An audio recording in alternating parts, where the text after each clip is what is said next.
हमारे भगवान का जो जहाँ समुद्रण की रचना होती है, जहाँ उसे बैठ कर के दिव्य ध्वनि आदि करती है, ऐसे समुद्रण के प्रतीक को मंदिर कहा है। मंदिर समुद्रण का प्रतीक है। तो कल हमने मंदिर के बारे में इसमें व्याख्या की गई थी और मंदिर के बारे में आप लोगों को जो बिंदु कहा था कि जिन मंदिर का रहस्य क्या है, तो उसमें ये हमारे अपने परिणामों को जगाने की प्रयोगशाला है।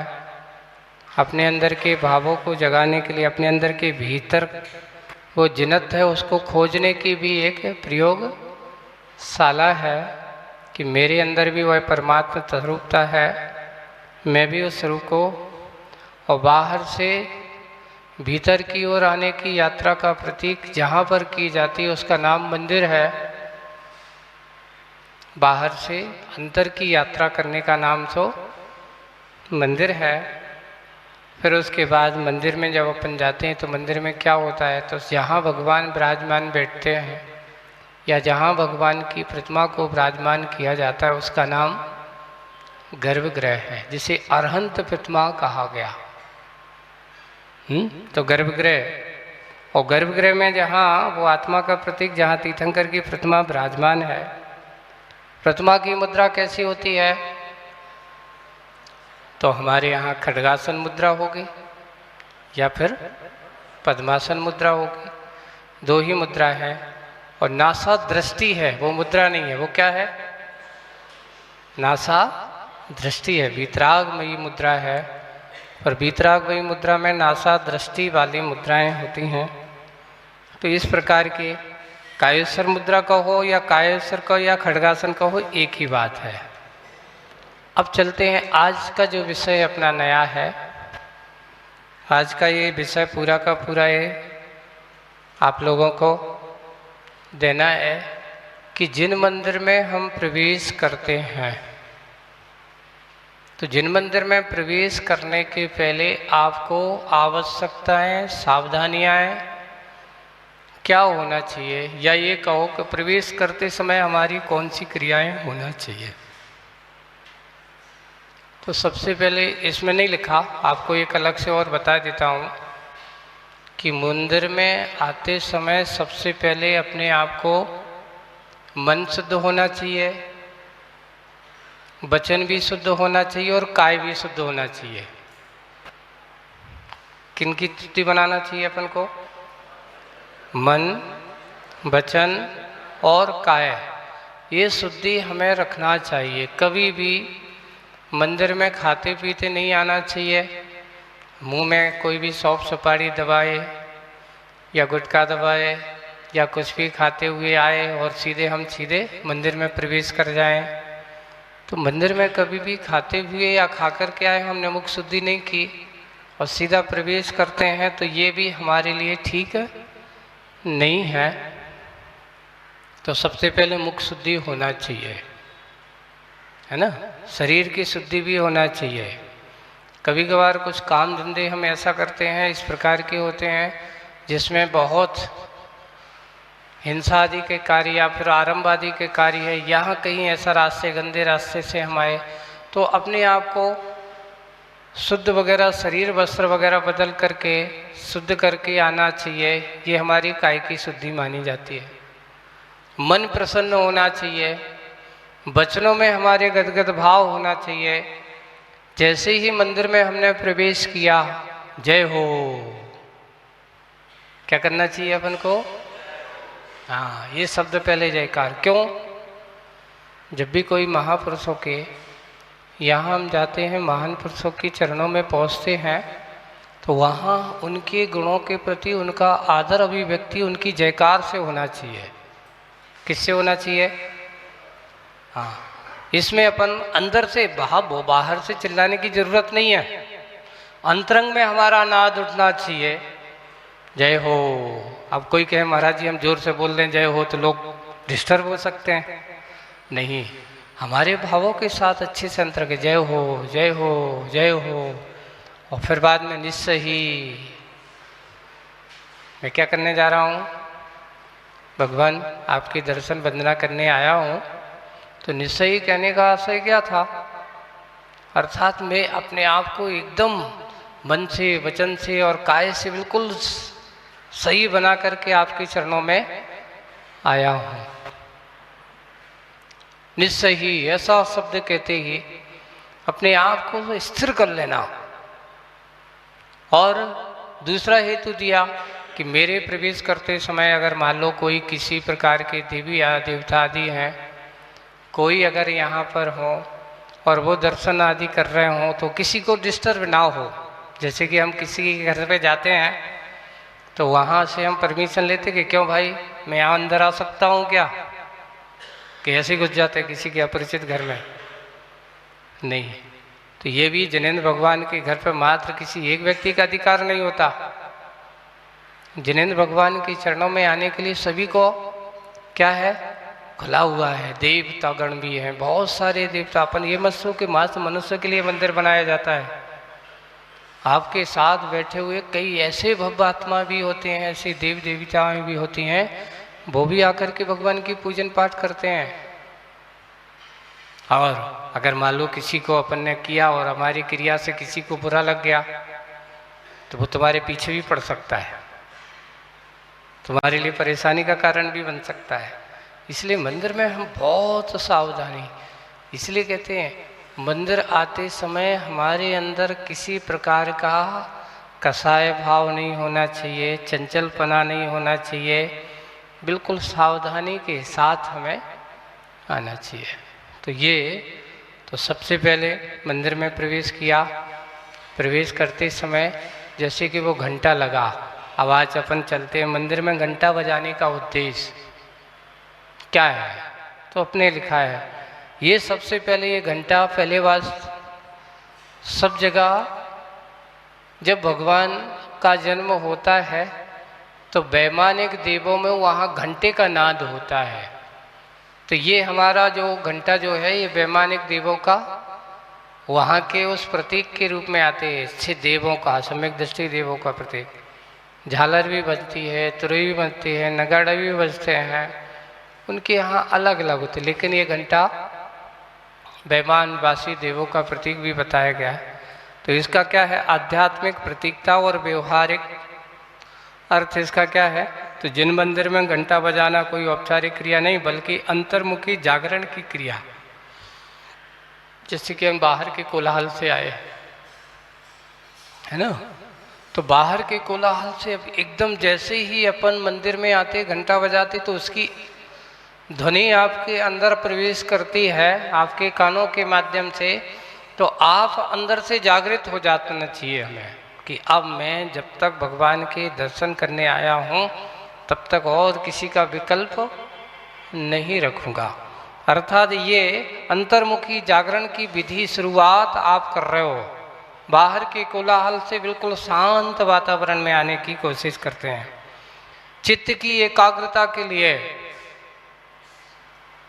आप कुछ लोग के महाराज आवाज़ तो कर रहे हैं पर एकाग्रता कैसे आएगी, तो कभी कभार क्या होता है जैसे कि आपको कोई काम करने तो एक घंटी बजा करके आपको अलर्ट किया जाता है, सावधान हो जाओ आपका टाइम शुरू हो गया, है ना। तो ये एकाग्रता बनाने का समय, घंटा आपको एकाग्रता की ओर लाने की कोशिश करता है। घर व्यवहार के विचारों से मन को हटा करके पूजा के भाव पूर्ण उपस्थिति लाना। मैं जब तक मंदिर में रहूँगा अब मुझे घर परिवार से कोई लेन देन नहीं, आपको जगा रहा है अंदर से, घंटा बजा रहा है, ऐसा व्यवहार से लाना। अर्थात मैं अब बाह्य जगत से हट करके आत्म स्मरण में प्रवेश कर रहा हूँ। घंटा बजाते समय में बाहर से अंतरंग की ओर आ रहा है। अशुभ भावों का क्षय का प्रतीक भी हमारा ये घंटा है। कैसे, तो उन्होंने कहा घंटे का नाद एक मंगल की ध्वनि माना गया है। किसकी ध्वनि मानी? मंगल ध्वनि मानी गई है। यह राग देश आलस प्रमाद के विरुद्ध चेतना को जगाता है, मेरे भीतर के विकारों को भी क्या करता है, शांत करता है। ये घंटे की ध्वनि के बारे में ऐसा कहा गया। फिर बाद में अहिंसा की जागरूकता का भी संकेत देता है। अहिंसा की जागरूकता का अर्थ क्या, कि जब मंदिर में प्रवेश करते हैं तो समय सजगता और कोई जीवों की हिंसा ना हो। हम मंदिर जाते तो देख करके जाना चाहिए। क्यों? क्योंकि वहाँ पर भी बहुत सारे जीव जंतु, क्योंकि उन त्रिंछ गति के हैं, वो तो उनको मंदिर और सब कुछ एक सा है। कहीं भी जाओ उनको तो जहाँ स्थान मिला वहाँ घूमना। छोटे छोटे जीव हैं, चींटियाँ हैं, और भी कोई कीड़े मकोड़े आदि हैं।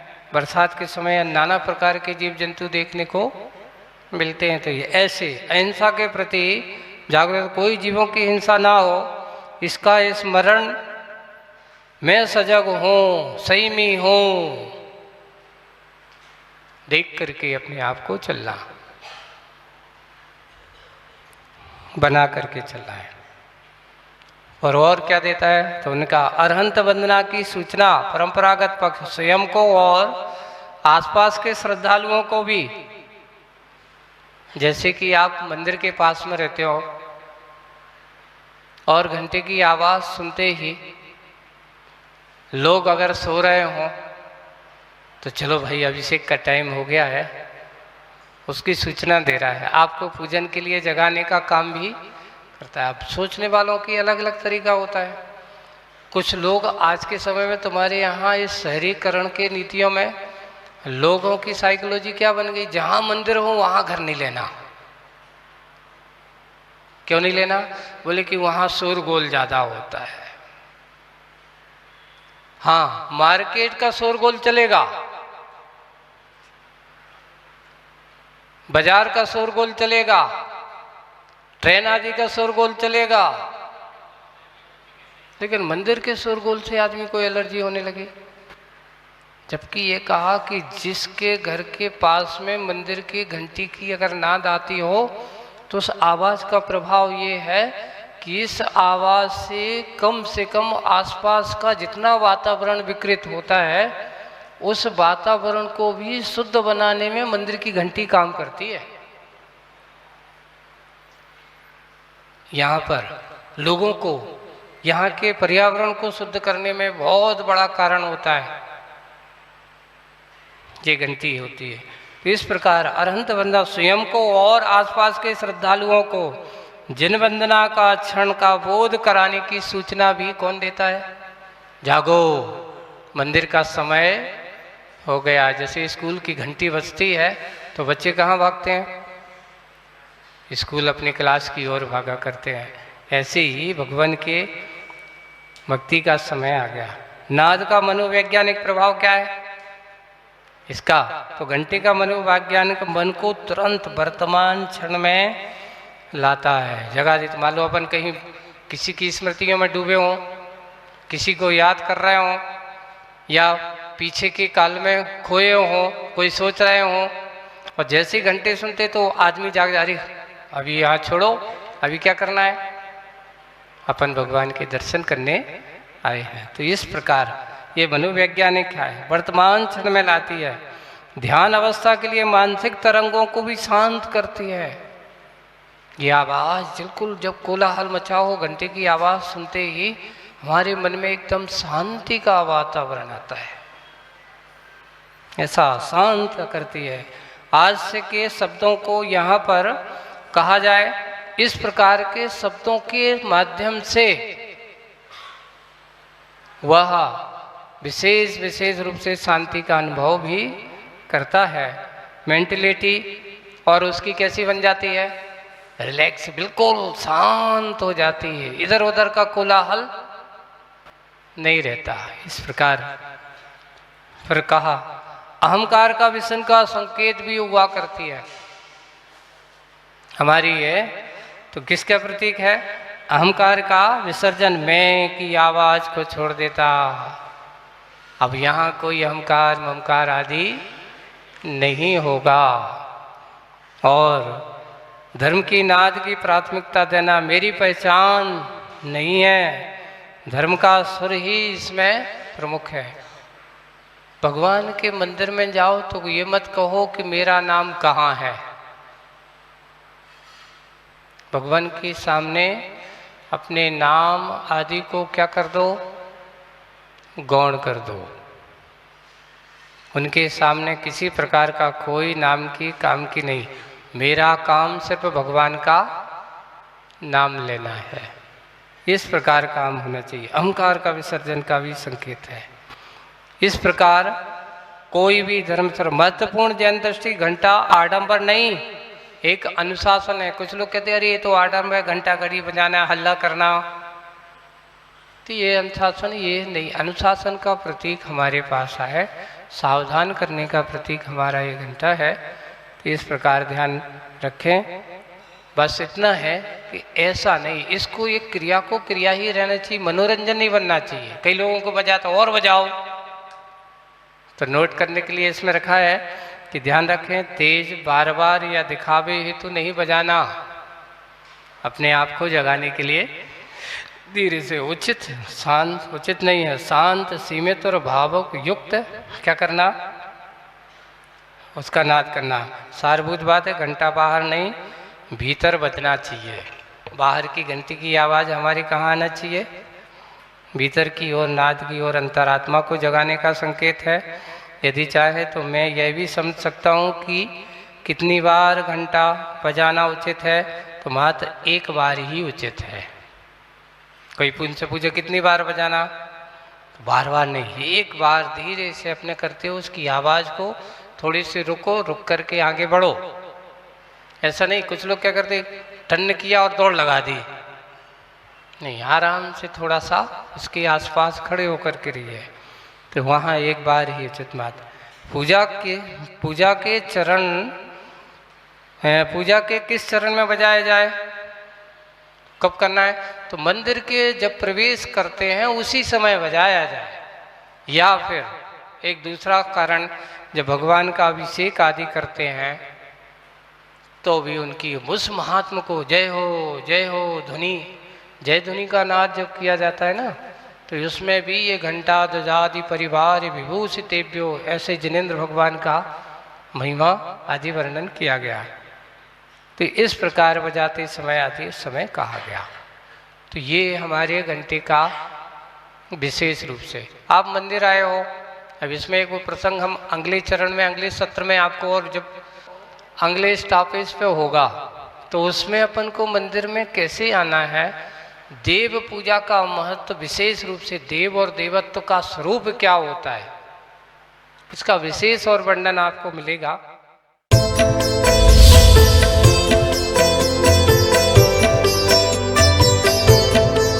सच्ची कहानी जिनवानी जिनवानी जिनवानी।